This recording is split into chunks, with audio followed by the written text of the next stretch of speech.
पुण्यातल्या विधानसभांच्या जागावरून महाविकास आघाडीमध्ये संघर्ष होण्याची शक्यता आहे। शरद पवार गटानंतर आता उद्धव ठाकरे गटाने देखील पुण्यातील 6 मतदारसंघांवर दावा केलाय।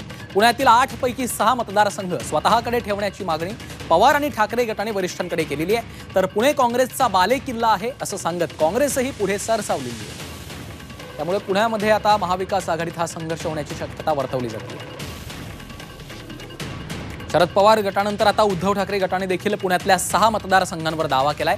पुण्यातील 8 पैकी 6 मतदारसंघ स्वतःकडे ठेवण्याची मागणी पवार आणि ठाकरे गटाने वरिष्ठांकडे केली आहे।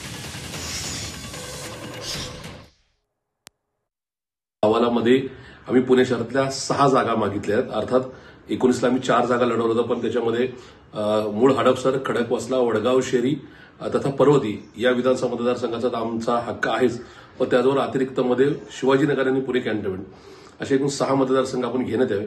इथं पुणे शहर राष्ट्रवादी काँग्रेस पार्टी शरदचंद्रजी पवार या पक्षाचे उमेदवार नक्की निवडून येतील अशा प्रकारचा अहवाल दिला। मित्रपक्षांचा विचार व्हावा, ज्या ज्या ठिकाणी ज्या पक्षाची ताकद आहे त्याप्रमाणे त्या पक्षाने मागणी करावी। आमचे आमदार या अगोदर पुणे शहरामध्ये 4 होते, पण त्यानंतर आणखीन 2 विधानसभा मतदारसंघामध्ये आमची ताकद चांगल्या प्रकारे वाढली आहे।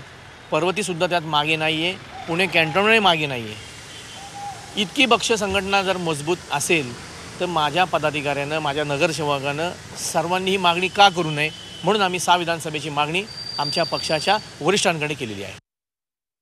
आमचं सूत्र एकच आहे, काँग्रेस पक्षाचं एवढं एकच म्हणणं आहे की ज्या मतदारसंघामध्ये ज्या घटक पक्षाचा उमेदवार हा 100% आमदार निवडून येऊ शकतो त्या पक्षाला ती उमेदवारी मिळेल असं आमचं निश्चितपणे आमची ती मागणी आहे।